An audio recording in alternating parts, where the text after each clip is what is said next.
Hi, I'm Cheryl and I work for Access, and I am here today with Gabriel Garcia from the band Black Tide. Hi, Gabriel. Hey, thank you for having me. So, Gabriel, you are in the band Black Tide, and you are a heavy metal band, and you are just releasing your third full-length album. That's pretty exciting. Yeah, I'm so excited. It's been a long time since we released a full-length record. I think 2011 was the last time we released anything. And I couldn't be any more excited. It comes out on the 16th of this month, and I can't wait. I can't wait to get everything going. Now, when you'll be going out on tour for this album, to support this album, and is your first show kind of an opening for the album? A CD release party. Yeah, we're definitely going to do something like that. But the tour starts the day before. Okay. Here in Florida, in Tampa, so it's not too far from where I'm from. It's about 4 hours. Okay. So, we're probably going to have a lot of friends and family and whatever fans show up at that show, and probably do something that night for sure. That's really nice when you can, do a show and have all your family come and friends, and that's always a really nice feeling especially to get it started with a new album. So you are actually known for being one of the youngest. You probably hear this all the time. One of the youngest performers in metal music, and you actually started out with working with your brother when you were quite young. So did you come from a really musical family? Or is that just something you and your brother loved? Well, my cousin taught me how to play the guitar. Okay. And I was like 7 years old, and I never put the thing down. My older brother, he played the drums, so we started forming groups so early on. Like, I was 8, my brother was like 12 years old, and we just kept doing that. We had so much fun playing little shows, even just for our family at first, when we were kids. And as we got a little bit, like, I think I was 11 when we actually formed this group, 10 or 11. And we just started doing kind of like bigger things for us at the time, like Battle of the Bands, and there was like a huge deal to us down here. And we won a couple of those and started feeling confident.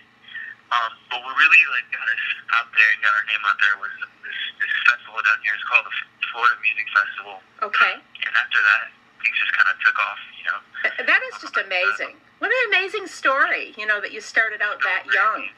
And I was 12 years old when I signed with Interscope, so it's just been an incredible journey, an incredible ride. And now you're about 25? I turned 23 in November. 23. Okay, so you're a veteran now. You're only 23 and you've been in the business like a long time. So that is so great, and that you've been able to take it from being a young person to an adult. So that is great. And your band Black Tide has done very well. You've had 3 studio albums and you've had several EPs, and you guys are doing great. And you've had some amazing tours. There's not many bands that can say they've been out on Ozfest, and you've been out on Mayhem and Uproar. Tons of great festivals. Can you tell me a little bit about that? About your experiences with the festivals? Yeah, absolutely. I think from day one, we've just been allotted the most insane opportunities.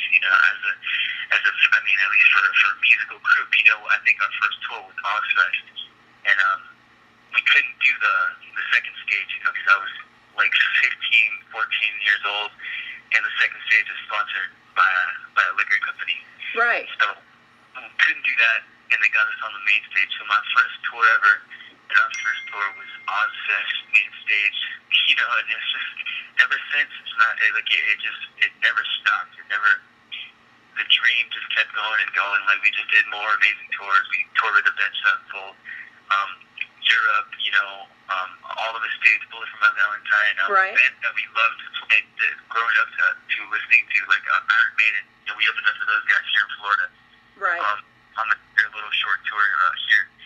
And just every show I've ever played, it's just been a dream come true.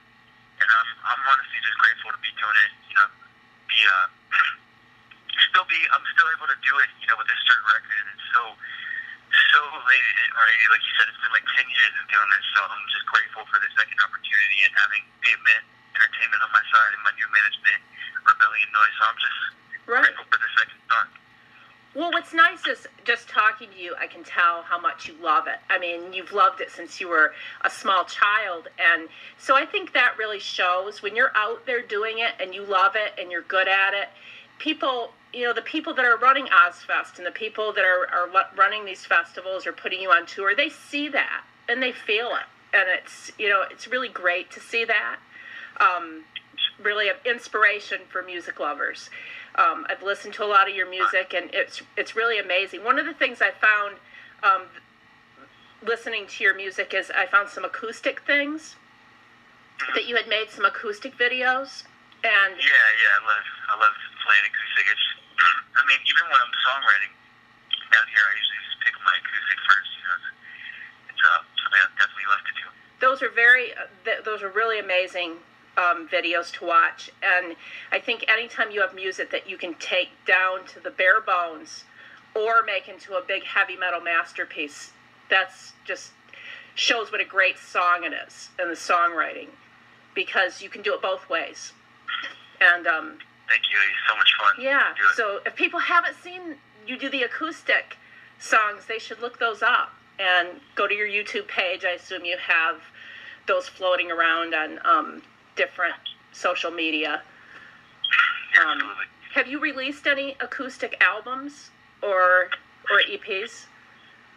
No, you know, it's something I really want to do, though. I think maybe even with this record down the line, you know, a few months from now, we could do something like that. The studio is so close to me that I can hop in there, and I'm such good friends with the producer now that would be something really cool. You know, it's, like I said, it's something I love to do, and that would be 4 or 5 songs. That'd be great. That would be amazing. I really do think your fans would love it. I'm sure that they would, you know, love to hear you put something like that out. And but in your band currently, you've had a few band members change over the years. But tell me about the band members that you have currently in the band. So right now it's Austin Diaz on guitar. He's been with me forever. You know, I think. Pretty much right after our first album came out. Okay. And now we have Cody Page on drums. And it's cool with him, you know, because he was a fan from the outside at first. You know, like, when I first met him, he told me about his first Black Tide show, you know, and it was like, it's just cool to have someone in here now that has had such great passion for the band before, you know, from the outside being a fan, and now he's just, real passionate about it because he's in it now, and he's trying to become a part of, like, a real part of us, you know, and it's been great so far. Right. And that's, you know, and that shows when you can, it's really, when you can have a band where everybody has that passion, then that's just the best. And then then it's like family, and even if they're not actually your brothers, right? But it sounds like you've been lucky enough to be able to work with your brother and your cousin, and so that's kind of cool too. Definitely. So you have a new single off the album called Angel in the Dark, and that's out already being played on radio stations, right? Yeah. Dave Mitchell's definitely pushing that one a little bit. You know, we just thought that was a song really to reach our fan base, you know, and it had sort of all the elements that got us where we are, or where we were a few years ago, and so we're excited about it. You know, we love it. It has a lot of guitar in it, a lot of guitar solos, a lot of, you know, the vocals are up there in my range, like the high, like I push it. So it's cool. You know, we thought that was the best first song to put out there. Okay. And it's really good. I listened to it. I really like it. And so you have your new album, and that is out. And you have well, it's not out yet. The album is not out yet. The single is out, and that's on the radio. And we're looking forward to the album coming out on the 16th, correct? That's right, yeah. So fans will be able to pre-order it. Probably they've been able to pre-order it on iTunes, and they can pick it up at a show, or they can probably order it off your website as well. Yeah, absolutely. And once it comes out, you know, I think Best Buy and SYE are the ones that are going to have it available. Right.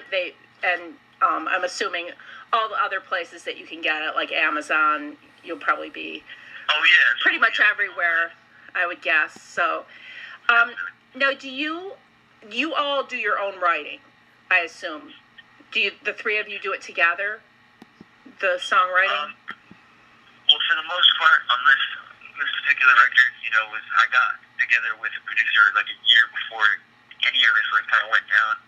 Even before I was talking to Pavement Entertainment, and I met the producer down here, and we just started writing, Okay, so you writing songs, and so many songs, something like 30 songs. Okay. For the most part, for Black Tie, I would say I do 80% of everything, but then the guys bring some awesome stuff to the table that you can't, it's just like some tangible things that you can't disregard. Right, when you're actually working on recording, I'm sure that things morph sometimes, right? Exactly. So, right now you're going to go out on tour, and you've got the new album. So, right now I assume you're going to be focusing on that, probably not writing too much more music right now, or do you just do it all the time? Are you always writing new music, or? Yeah, it's sort of a constant thing. I think mostly when we're on the road, if I can't have my guitar out there, I try to bring an acoustic guitar, but lyrics are nonstop. Anything can spark something. So if it's a show, we have a good show or a bad show, it can spark a song, in my head as far as lyrics. So yeah, I try to stay writing at all times, because I know how important it is to have material now. Are you one of those people that goes around with a notebook so you can write down everything, or maybe you do it on your phone? Some people do it. Yeah, it's on the phone now, but absolutely, I love doing it. So that's really good. And so you've been out with so many bands, so many amazing bands. If you had to pick a dream tour that you could go out and pick anybody, dead or alive, who would you like to go out with? Oh man, if I could pick outside of, it's still rock, but one of my favorite bands, Okay. Aerosmith. I would love to tour with them or play with them, or Guns N' Roses, original lineup, Okay. Appetite for Destruction lineup, that'd be amazing.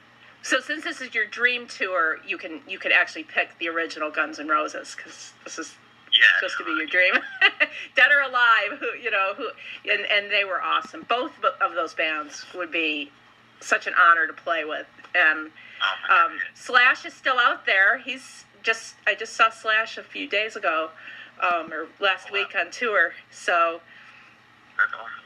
I imagine when you're out, when you do festivals, you get to see a lot of people. You get to watch a lot of the people that go on after you. So that's kind of definitely a nice thing to do.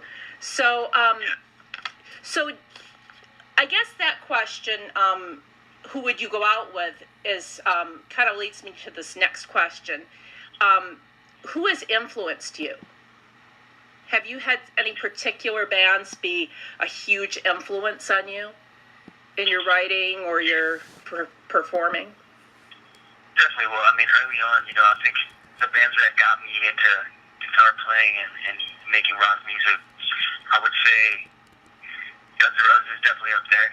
Okay. Metallica, Megadeth, Iron Maiden, just bands like that really killed it as far as guitars and their message and songs, and songwriting was so great, Okay.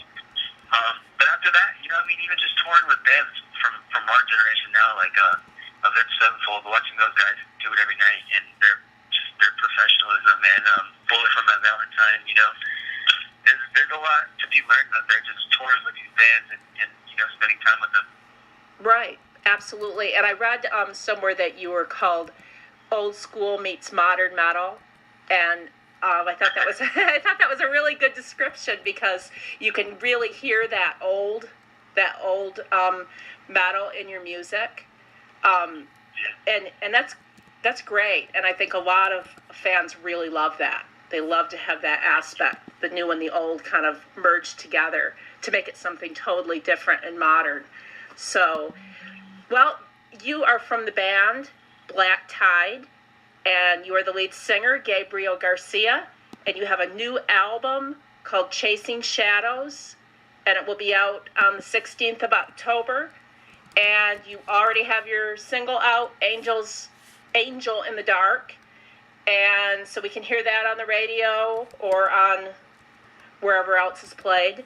And we have to buy that new album when it comes out. And I'm assuming you're on all the media, regular media places.